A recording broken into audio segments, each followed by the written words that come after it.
इस वीडियो में आप डीएलएड चतुर्थ सेमेस्टर के विज्ञान प्रश्न पत्र जो कि वर्ष 2016 में पूछा गया था देखने जा रहे हैं।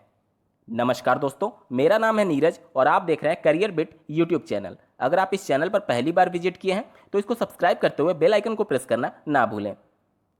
पहला प्रश्न पूछा गया था, प्राकृतिक चयनवाद प्रतिपादित किया गया। प्राकृतिक चयनवाद का मतलब ये होता है कि प्रकृति में हो रहे बदलाव के अनुसार जो भी जीव अपने आप को अनुकूलित कर लेते हैं वह जीवित बच जाते हैं, और जो अपने आप को अनुकूलित नहीं कर पाते हैं उनकी मृत्यु हो जाती है। यानी कि प्रकृति सिर्फ उन्हीं जीवों का चयन करती है जीवित रहने के लिए जो कि अपने आप को प्रकृति के अनुसार ढाल लेते हैं, और इसका प्रतिपादन किया था डार्विन ने। यानी कि पहले का ऑप्शन नंबर ए डार्विन सही उत्तर होगा। दूसरा प्रश्न है, निम्नलिखित में से सांद्रण विधि नहीं है। ऑप्शन नंबर सी निस्तापन विधि सांद्रण विधि नहीं होती है। दोस्तों, जैसा कि आपको नाम से क्लियर हो रहा होगा, अंत में तापन लगा हुआ है। तापन यानी कि हीट से संबंधित है ये, और इसमें जो अयस्क में विभिन्न प्रकार की अशुद्धियां होती हैं उनको वायु की अनुपस्थिति में कम ताप पर हम उसको गर्म करते हैं, तो जो भी उसमें अशुद्धियां होती हैं जैसे कि उसमें जल से या फिर कुछ ऐसी वाष्पशील अशुद्धियां होती हैं उनको ताप के माध्यम से हम लोग निकाल देते हैं, और यह विधि सांद्रण विधि नहीं कहलाती है। तो दूसरे का ऑप्शन नंबर सी निस्तापन विधि इसका सही उत्तर होगा। तीसरा प्रश्न है, कांच की छड़ को रेशम से रगड़ने पर छड़ में आवेश आ जाता है। दोस्तों, कांच की छड़ को जब आप रेशम के कपड़े से रगड़ते हैं तो कांच के जो एटम्स होते हैं उनके इलेक्ट्रॉन्स वो निकल करके आ जाते हैं रेशम के कपड़े में। यानी कि जब किसी पदार्थ से इलेक्ट्रॉन्स निकलेगा तो वहां पर उस पर धन आवेश आ जाता है। यानी कि कांच की छड़ पर कौन सा आवेश आएगा? तो ऑप्शन नंबर ए धन आवेश सही उत्तर होगा। थोड़ा सा मैं और स्पष्ट कर दूं कि देखिए, जब भी आप कांच को किसी रेशम के कपड़े से रगड़ेंगे तो आप देखेंगे कि उसके बाद से रेशम का कपड़ा और कांच एक दूसरे को आकर्षित करने लगते हैं, क्योंकि जब इलेक्ट्रॉन कांच की रॉड से निकलेगा और रेशम के कपड़े में जाएगा तो कांच पर धन आवेश और रेशम के कपड़े में ऋण आवेश हो जाता है, और दोनों अपोजिट आवेश होने की वजह से वह एक दूसरे को आकर्षित करते हैं। तो आपका सही उत्तर हो जाएगा कि कांच की छड़ को रेशम से रगड़ने पर कांच के छड़ में हमेशा धन आवेश आता है, क्योंकि वहां से इलेक्ट्रॉन निकल करके रेशम के कपड़े में चले जाते हैं। तो तीसरे का ऑप्शन नंबर ए धन आवेश सही उत्तर होगा। चौथा प्रश्न था, आवर्त सारणी में किसी समूह में ऊपर से नीचे जाने पर क्या होता है? तो दोस्तों, जब भी आप आवर्त सारणी देखते होंगे तो जो कॉलम्स होते हैं उनको हम लोग समूह बोलते हैं या फिर वर्ग बोलते हैं, ठीक है। तो जब भी आप किसी समूह में ऊपर से नीचे तक जाते हैं तो उसकी धात्विकता जो होती है वह बढ़ती जाती है। यानी कि ऊपर से नीचे जब आप जाएंगे तो धात्विक प्रॉपर्टी जो होती है वह धीरे धीरे बढ़ती जाती है। यानी चौथे का ऑप्शन नंबर डी धात्विकता बढ़ती जाती है सही उत्तर होगा। पांचवा प्रश्न था, रुधिर का थक्का बनाने वाली रुधिर कणिका का नाम है। दोस्तों, इसका सही उत्तर हो जाएगा पांचवे का ऑप्शन नंबर बी प्लेटलेट्स। दोस्तों, प्लेटलेट्स का काम क्या होता है कि जब भी किसी रुधिर वाहिनी से जब कोई रुधिर निकलता है तो वहां पर प्लेटलेट्स क्या होते हैं, आपस में चिपक जाते हैं और एक डॉट के रूप में बन जाते हैं, जिसको हम लोग थ्रॉम्ब्स बोलते हैं, ठीक है। अब देखिए क्या होता है कि थ्रॉम्ब्स धीरे धीरे चिपक करके बड़े हो जाते हैं और महीन रुधिर वाहिनियों से रुधिर का जो बहाव होता है उसको रोक देता है, और इसी को हम लोग बोलते हैं रुधिर का थक्का बनना। अब बात करेंगे अति लघुत्तरीय प्रश्नों की। छठा प्रश्न था, दिष्ट धारा किसे कहते हैं? दिष्ट धारा को अंग्रेजी में डायरेक्ट करंट यानी डीसी बोलते हैं। यहाँ पर आप ग्राफ के माध्यम से समझ सकते हैं कि वह विद्युत धारा जिसकी दिशा और जिसका मान स्थिर रहता है उसको डीसी बोलते हैं, यानी कि दिष्ट धारा बोलते हैं। यहाँ पर देखिए, समय के सापेक्ष वोल्टेज की वैल्यू 5 वोल्ट प्लस पर फिक्स है। यहाँ पर जो आप बैटरी देखते होंगे, सेल देखते होंगे, उस पर लिखा होता होगा +5 और नीचे माइनस करके लिखा होता है, चिन्ह बना होता है। यानी कि वो फिक्स है कि वह एक ही दिशा में वो धारा प्रवाहित होगी किसी परिपथ में, और जो प्रत्यावर्ती धारा होती है यहाँ पर आप चित्र के माध्यम से समझ सकते हैं, यहाँ पर समय के सापेक्ष इसका जो वोल्टेज है वह परिवर्तित होगा और इसकी दिशा भी परिवर्तित होती रहती है। तो दिष्ट धारा आपसे प्रश्न में पूछा गया था, आपको सिंपली इतना लिखना है कि दिष्ट धारा किसी परिपथ में प्रवाहित होने वाली वह धारा है जो सदैव एक ही दिशा में और जिसका मान सदैव फिक्स रहता है। सातवां प्रश्न था, सर्वाहारी जंतु किसे कहते हैं? तो ऐसे जीव जंतु जो शाकाहारी के साथ साथ मांसाहारी दोनों होते हैं उनको सर्वाहारी जंतु कहते हैं, जैसे कि कुत्ता, बिल्ली, मनुष्य। आठवां प्रश्न था, अयस्क के सांद्रण के दौरान गुरुत्वीय पृथक्करण विधि द्वारा किस प्रकार की अशुद्धियों को दूर करते हैं? इस विधि का प्रयोग हम लोग तब करते हैं जब अयस्क का घनत्व उसमें उपस्थित अशुद्धियों के घनत्व से ज़्यादा होता है। दोस्तों, अगर अयस्क का घनत्व उसमें उपस्थित अशुद्धियों के घनत्व से ज़्यादा होगा तभी तो वो तली में बैठेगा और उसके बाद से उसको हम लोग अलग कर लेंगे अशुद्धियों से।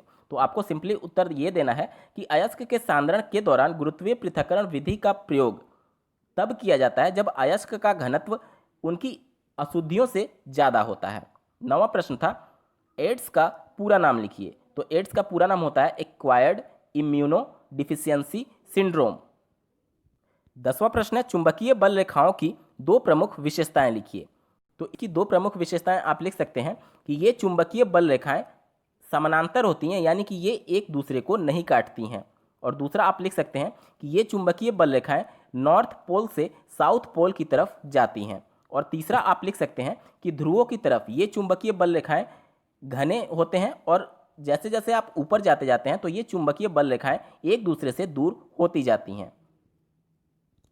अगला प्रश्न है, 1 एम्पीयर से क्या तात्पर्य है। एम्पीयर जो होता है वह विद्युत धारा का मात्रक होता है और प्रति सेकंड किसी चालक में कितना आवेश प्रवाहित हो रहा है उसको हम लोग एम्पीयर में नापते हैं। अब आप देखिए, 1 एम्पीयर जो होता है वह कूलाम्ब बटे सेकंड होता है, यानी कि प्रति सेकंड में कितना आवेश प्रवाहित हो रहा है उस पर्टिकुलर चालक में, वहीं उसका एम्पीयर कहलाता है। अब हमको 1 एम्पीयर का परिभाषा देना है, तो यानी कि 1 सेकंड में अगर किसी चालक से 1 कूलाम्ब का आवेश प्रवाहित होगा तो हम बोल सकते हैं कि 1 एम्पीयर की धारा प्रवाहित हो रही है। तो आप सिंपली इसका परिभाषा ये दे सकते हैं कि प्रति सेकंड किसी चालक में 1 कूलाम्ब की आवेश को प्रवाहित करने के लिए जितने विद्युत धारा की आवश्यकता होती है उसे 1 एम्पीयर कहते हैं। अब बढ़ते हैं लघु उत्तरीय प्रश्नों की तरफ। 12वां प्रश्न पूछा गया था, विद्युत के सुचालक तथा कुचालक पदार्थों में अंतर उदाहरण सहित स्पष्ट कीजिए। तो ऐसे पदार्थ जिनमें विद्युत धारा का प्रवाह संभव होता है उसको विद्युत का सुचालक बोलते हैं, और जिन पदार्थों में विद्युत का प्रवाह संभव नहीं होता है उसको विद्युत का कुचालक बोलते हैं। उदाहरण के तौर पर आप लिख सकते हैं कि तांबा, चांदी, ग्रेफाइट, एल्युमिनियम, ये सभी ऐसे पदार्थ हैं जिनमें विद्युत का प्रवाह आसानी से हो जाता है, यानी ये सभी विद्युत के सुचालक कहलाते हैं। और रबड़, कांच, प्लास्टिक, ये सभी ऐसे पदार्थ हैं जिसमें विद्युत का प्रवाह नहीं होता है, इस वजह से इनको विद्युत का कुचालक कहते हैं। 13वां प्रश्न पूछा गया था, पिग आयरन से क्या अभिप्राय है, इसका उपयोग कहाँ करते हैं। स्क्रीन पर आप देख सकते हैं, पिग आयरन को ही हम लोग ढलवा लोहा बोलते हैं, जो कि वात्या भट्टियों से उत्पादित किया जाता है। कच्चा लोहा घात वर्धनीय नहीं होता है, यानी कि जैसे ही आप उस पर हथौड़े से वार करेंगे तो वह टूट जाता है, और इसमें 4 से 5% से अधिक कार्बन और अन्य अशुद्धियाँ होती हैं। ये अशुद्धियाँ कच्चे लोहे को का गलनांक कम कर देती हैं और इसे भंगुर बना देती हैं, यानी कि कम ही चोट पर ये टूट जाते हैं। कच्चे लोहे का उपयोग पाइप, स्टोरेज टंकी, नहाने के टब तथा कूड़ेदान इत्यादि के निर्माण में करते हैं। 14वां प्रश्न था, एक प्रयोग द्वारा सिद्ध कीजिए कि चुंबक के सिरों पर आकर्षण बल सबसे अधिक होता है। दोस्तों, इस प्रयोग के उत्तर में आप लिख सकते हैं कि आपको लोहे का बुरादा लेना है और एक चुंबक का छड़ लेना है, ठीक है। अब आपको इस लोहे के बुरादे को एक कागज पर पूरा फैला देना है और इस चुंबक को आप जब उस लोहे के बुरादे के पास ले जाएंगे तो आप देखेंगे कि सबसे ज़्यादा लोहे का बुरादा दोनों ध्रुवों के साइड पर चिपक रहा है। इससे ये प्रूफ होता है कि चुंबक के सिरों पर, यानी कि जहाँ ध्रुव होते हैं वहाँ पर आकर्षण बल सबसे ज़्यादा लगता है। और आप एक ये भी उदाहरण लिख सकते हैं कि जो चुंबकीय बल रेखाएं होती हैं वह ध्रुवों पर सबसे ज़्यादा पास पास होती हैं। इससे भी प्रूफ होता है कि ध्रुवों पर जो आकर्षण बल होता है, यानी कि चुंबक के सिरों पर जो आकर्षण बल होता है वह सबसे ज़्यादा होता है। 15वां प्रश्न था, खाद्य श्रृंखला को संक्षेप में समझाइए। तो भोजन के लिए एक दूसरे का जीवों का एक दूसरे पर आश्रित होना खाद्य श्रृंखला का उदाहरण हो सकता है। जैसे कि सबसे पहले देखिए, उत्पादक जो होता है वह पौधे होते हैं, क्योंकि एनर्जी को वहीं जनरेट कर रहे हैं। सबसे पहले प्रकाश संश्लेषण की क्रिया के द्वारा उसमें ग्लूकोज की तरह से एक एनर्जी उसमें जनरेट होती है और उसको खाते हैं प्रथम उपभोक्ता, यानी कि प्राथमिक उपभोक्ता। प्राथमिक उपभोक्ता में आपके कीट पतंगे हो जाएंगी, साथ ही साथ आपके मेंढक हो जाएंगे, और इसके अलावा बकरी और ऐसे कोई भी जीव जंतु जो कि घास फूस खाते हैं वह प्राथमिक उपभोक्ता होते हैं, ठीक है। अब द्वितीयक उपभोक्ता उसको बोलते हैं जो कि प्राथमिक उपभोक्ता को खाते हैं, यानी कि मांस खाते हैं, तो यहाँ से देखेंगे सबसे पहले जो एनर्जी जनरेट हो रही थी वह उत्पादक यानी कि पौधे के द्वारा जनरेट की जा रही है। उसके बाद से प्राथमिक उपभोक्ता उसको खा करके एनर्जी प्राप्त करते हैं और उसके बाद से द्वितीयक उपभोक्ता उसको खा करके एनर्जी प्राप्त करते हैं। तो एक तरीके से पूरा एक श्रृंखला बन जाता है और इसी को हम लोग खाद्य श्रृंखला के नाम से जानते हैं। 16वां प्रश्न है, डार्विनवाद के 5 आधारभूत सिद्धांत बताइए। डार्विनवाद के द्वारा निम्न तथ्य दिए गए थे, जिसमें से आप 5 कुछ भी लिख सकते हैं। पहला देखिए, सभी जीवों में प्रचुर जननदन।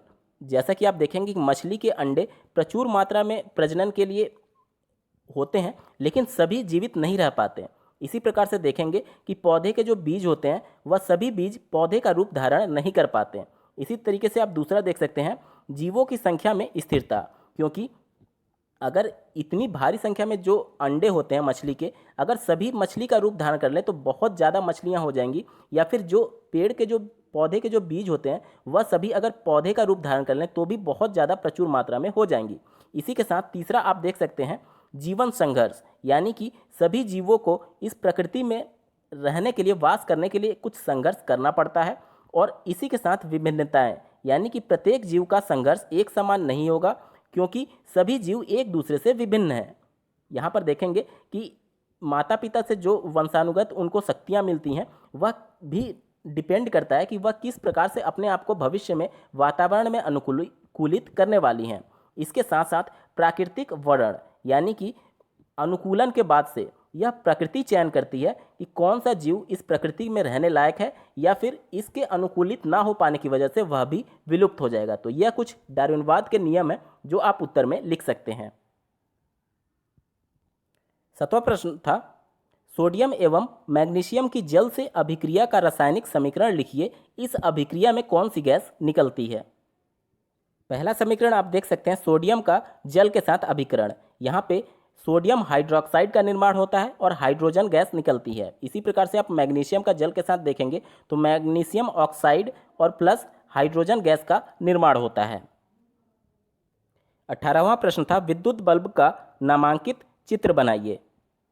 स्क्रीन पर आप विद्युत बल्ब का नामांकित चित्र देख पा रहे हैं। यहाँ पर सबसे पहले नीचे से आप देखेंगे तो 2 पिन होते हैं जो कि होल्डर में फिक्स करने के लिए यूज होता है, और उसके ऊपर जब आप बढ़ेंगे तो पीतल और एल्युमिनियम की एक टोपी टाइप की होती है, और उसके अंदर कांच का एक स्तंभ होता है जिस पर 2 सुचालक तार होते हैं जिससे हो करके करंट फ्लो होती है। और उसके ऊपर आप देखेंगे तो एक फिलामेंट होता है जो कि टंगस्टन का बना होता है, और पूरा जो बल्ब होता है वह कांच के से कवर होता है, और उसके अंदर नाइट्रोजन या फिर आर्गन गैस भरी होती है जो कि अक्रिय गैस होती है। तो ये पूरा आप चित्र बना सकते हैं। दोस्तों, आपको यह वीडियो कैसा लगा कमेंट्स के माध्यम से जरूर बताइएगा, और चतुर्थ सेमेस्टर के अन्य प्रश्न पत्रों के पेपर को देखने के लिए इस वीडियो के डिस्क्रिप्शन को जरूर चेक करें। आज के वीडियो में बस इतना ही दोस्तों। ऐसे ही महत्वपूर्ण अपडेट्स के लिए बने रहें करियर बिट के इस चैनल के साथ। धन्यवाद।